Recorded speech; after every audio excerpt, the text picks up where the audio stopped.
أعوذ بالله من الشيطان الرجيم بسم الله الرحمن الرحيم ولو شاء الله لجعلكم أمة واحدة ولكن يضل من يشاء ويهدي من يشاء ولتسألن عما كنتم تعملون ولا تتخذوا أيمانكم دخلا بينكم فتزل قدم بعد ثبوتها وتذوقوا السوء بما صددتم عن سبيل الله ولكم عذاب عظيم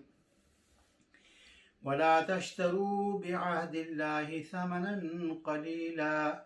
إنما عند الله هو خير لكم إن كنتم تعلمون ما عندكم ينفد وما عند الله باق ولنجزين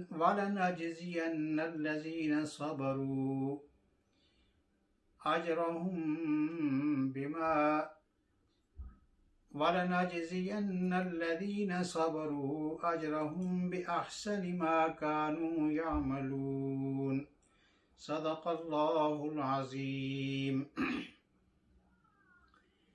گرامی قدر محترم خواتین و حضرات، میں نے آپ کے سامنے ابھی سورہ نحل کی آیت نمبر 93 سے لے کر 96 تک کی تلاوت کی ہے. آپ کو یاد ہوگا کہ گزشتہ آیات میں ہماری بات یہاں پر ختم ہوئی تھی کہ یہ دنیا جو ہے وہ دار امتحان ہے، اور اس امتحان کا نتیجہ جو ہے وہ قیامت کے دن نکلے گا. اس وقت پتہ چل جائے گا کہ کون حق پر تھا اور کون باطل پر تھا. دنیا میں ہم مختلف چیزوں پر اختلاف کرتے ہیں، تو اس وقت حقیقت سامنے آئے گی کہ جن چیزوں پر ہم اختلافات کر رہے تھے کیا وہ صحیح تھیں یا کون صحیح تھا اور کون غلط تھا.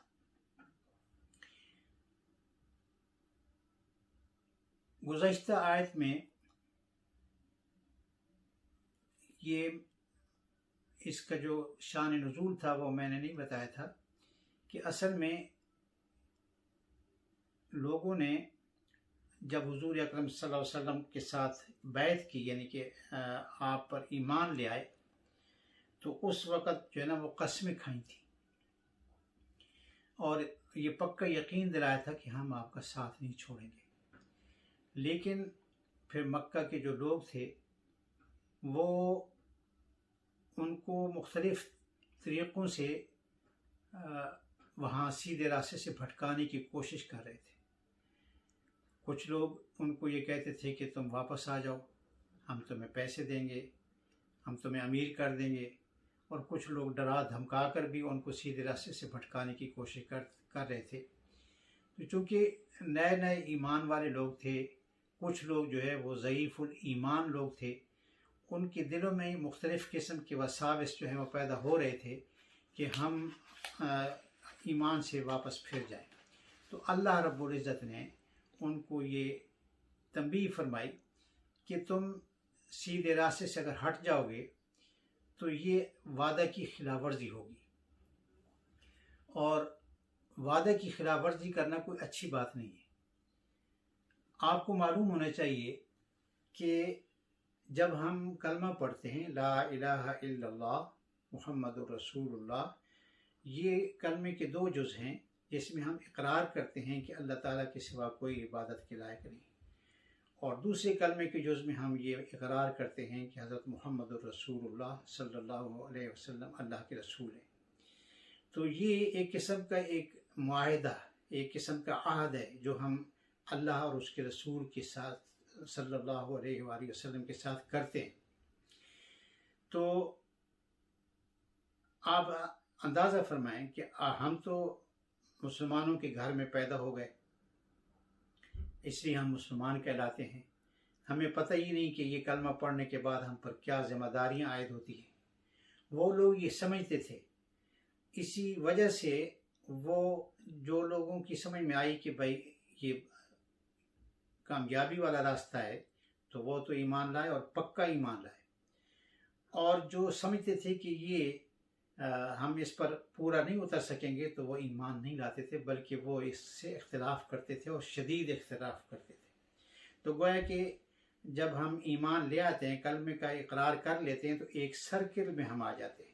اس سرکل سے ہم نے باہر نہیں نکلنا، اللہ اور اس کے رسول صلی اللہ علیہ وسلم کی اطاعت اور فرمانبرداری اختیار کرنی ہے۔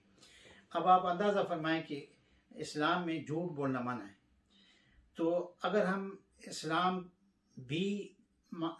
پر بھی چلتے ہیں، اسلام پر بھی دعویٰ کرتے ہیں کہ ہم مسلمان ہیں، اور پھر جھوٹ بھی بولتے ہیں، اسی طریقے سے دھوکہ دہی اور فریب یہ بھی اسلام میں جائز نہیں ہے، ہم دھوکہ دہی اور فریب بھی لوگوں کو دیتے ہیں۔ تو یہ ساری چیزیں اسلام اور اس کے ساتھ ساتھ جو ہے نا یہ دو متضاد چیزیں ہیں۔ اگر آپ نے اسلام کو سچے دل سے قبول کر لیا ہے تو پھر ان چیزوں پر عمل کرنا ہوگا، پھر نہ جھوٹ چلے گا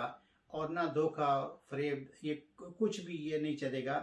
پھر ساری وہ چیزیں چلیں گی جس کا اللہ رب العزت نے حکم دیا ہے اور حضرت محمد رسول اللہ صلی اللہ علیہ وسلم کے ذریعے سے ہمیں معلوم ہوا ہے۔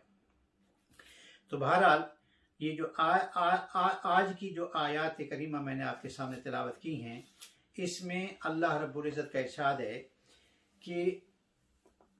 وَلَوْ شَاءَ اللَّهُ لَجَعَلَكُمْ أُمَّةً وَاحِدَةً وَلَكِنْ يُضِلُّ مَنْ يَشَاءُ وَيَهْدِي مَنْ يَشَاءُ وَلَتُسْأَلُنَّ عَمَّا كُنْتُمْ تَعْمَلُونَ۔ اور اگر اللہ چاہتا تو تم سب کو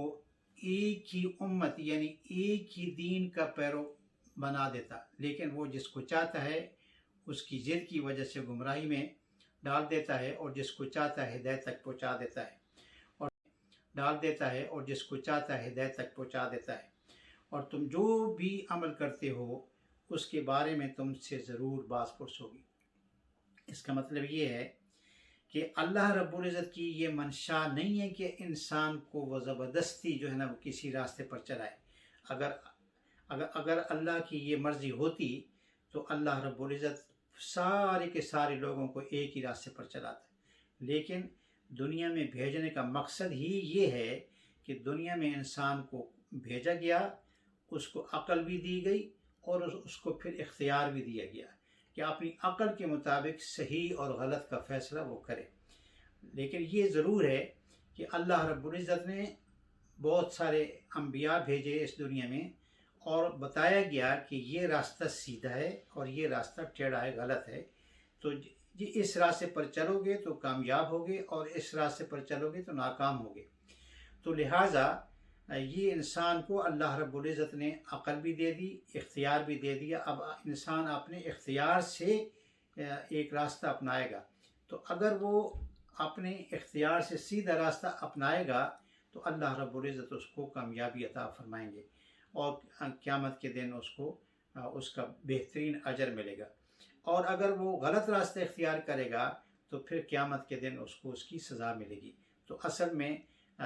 دنیا میں بھیجنے کا مقصد ہی یہ ہے کہ تاکہ اللہ رب العزت یہ امتحان لے کہ کون لوگ سیدھا راستہ اختیار کرتے ہیں اور کون لوگ جو ہے وہ غلط راستہ اختیار کرتے ہیں۔ جو لوگ سیدھا راستہ اختیار کریں گے ان کو اللہ رب العزت اس کا اچھائی کا بدلہ اچھا دیں گے، اور جو لوگ برا راستہ اختیار کریں گے ان کو برائی کا بدلہ ان کو آخرت میں ملے گا۔ لیکن جو لوگ یعنی کہ جو سیدھے راستے میں لوگ آ چکے ہیں ان کو سیدھے راستے سے بھٹکانے کی کوشش کرتے ہیں، تو اللہ رب العزت نے ان کو تنبیہ فرمائی کہ تم سیدھے راستے پر آ کر غلط راستہ اختیار کرو گے تو نہ صرف یہ کہ تم غلط راستہ اختیار کرو گے بلکہ تم دوسرے لوگوں کا سبب بھی بنو گے کہ دوسرے لوگ تمہیں دیکھ کر سیدھے راستے سے پھسل جائیں گے۔ اگر تم سبب بن جاؤ گے تو پھر یہ ہوگا کہ تمہیں ان کے سیدھے راستے پر سے بھٹکنے کا بھی یعنی کہ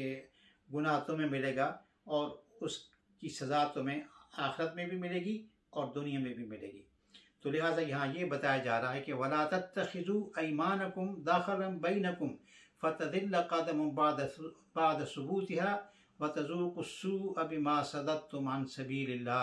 وَلَكُمْ عَذَابٌ عَظِيمٌ۔ اور تم اپنی قسموں کو آپس میں فساد ڈالنے کا ذریعہ نہ بناؤ، جس کے نتیجے میں کسی اور کا پاؤں جمنے کے بعد پھسل جائے، پھر تمہیں اس کو اللہ کے راستے سے روکنے کی وجہ سے بری سزا چکھنی پڑے اور تمہیں ایسی صورت میں بڑا عذاب ہوگا۔ تو یعنی کہ یہ قسم کو توڑنے کا ایک اور نقصان بیان فرمایا جا رہا ہے، اور وہ یہ ہے کہ جب تم قسم توڑو گے تو عین ممکن ہے کہ تمہیں دیکھ کر کوئی دوسرا شخص جو ہے وہ سیدھے راستے سے بھٹک جائے، تو لہٰذا تم یہ حرکت جو ہے وہ تمہیں نہیں کرنی چاہیے۔ فرمایا ما عند ولا تشتروا بعهد الله ثمنا قليلا انما عند الله هو خير لكم ان كنتم تعلمون۔ یہاں یہ فرمایا جا رہا ہے کہ تم یعنی کہ اللہ کی آیت کو تھوڑی سی قیمت لے کر نہ توڑو۔ تھوڑی سی قیمت سے مراد یہ کہ اگر تمہارے سامنے کوئی ڈھیر بھی دولت کا لگا دے اور تمہیں یہ کہہ دے کہ بھئی تم واپس آ جاؤ، اللہ تعالیٰ سے جو تم نے وعدہ کیا ہے وہ توڑ دو، تو یہ پھر بھی تھوڑا ہے۔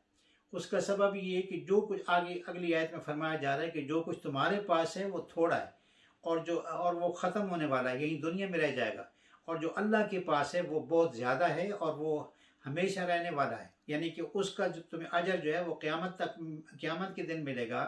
اور قیامت جو ہے نا وہ ایسا آخرت ایک ایسی جگہ ہے جو ہمیشہ ہمیشہ کے لیے وہ کبھی ختم ہونے والی نہیں ہے۔ تو لہٰذا یہ چاہے وہ ساری دنیا ہی ایک پلڑے میں رکھ دی جائے اور کسی کو شخص کو دے دی جائے اور اس کے بدلے اس سے کہا جائے کہ تم سیدھے راستے سے بھٹک جاؤ یا ہٹ جاؤ، تو پھر وہ بھی پوری دنیا بھی اس کو اگر دے دی جائے تو وہ بھی کم ہے۔ تو وَلَا تَشْتَرُوا بِعَهْدِ اللَّهِ ثَمَنًا قَلِيلًا، اور اللہ کی عہد کو تھوڑی سی قیمت میں نہ بیچ ڈالو۔ اگر تم حقیقت سمجھو تو جو اجر اللہ کے پاس ہے وہ تمہارے لیے کہیں زیادہ بہتر ہے۔ مَا عِندَكُمْ يَنْفَدُ وَمَا عِندَ اللَّهِ بَاقٍ وَلَنَجْزِيَنَّ الَّذِينَ صَبَرُوا أَجْرَهُمْ بِأَحْسَنِ مَا كَانُوا يَعْمَلُونَ۔ جو کچھ تمہارے پاس ہے وہ سب ختم ہو جائے گا، اور جو کچھ اللہ کے پاس ہے وہ باقی رہنے والا ہے، اور جن لوگوں نے صبر سے کام لیا ہوگا ہم انہیں ان کے بہترین کاموں کے مطابق ان کا اجر ضرور عطا کریں گے۔ پہلے بھی کئی بار یہ بات عرض کی جا چکی ہے کہ قرآن کریم کی اصطلاح میں صبر کا مفہوم جو ہے بہت وسیع معنوں میں آتا ہے۔ تو اپنی نفسانی خواہشات کو دبا کر اللہ تعالیٰ کے احکام کی پابندی کرنا، اس کو بھی صبر کہا جاتا ہے، اور کسی تکلیف کے موقع پر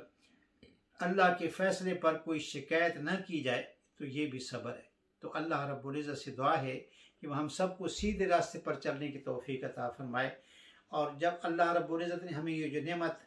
یعنی کہ ایمان کی دولت سے ہمیں نوازا ہے، اس پر مضبوطی سے قائم رہنے کی توفیق عطا فرمائے، اور جو ایمان کے تقاضے ہیں، جو اسلام کے تقاضے ہیں، ان پر ہمیں عمل کرنے کی توفیق عطا فرمائے۔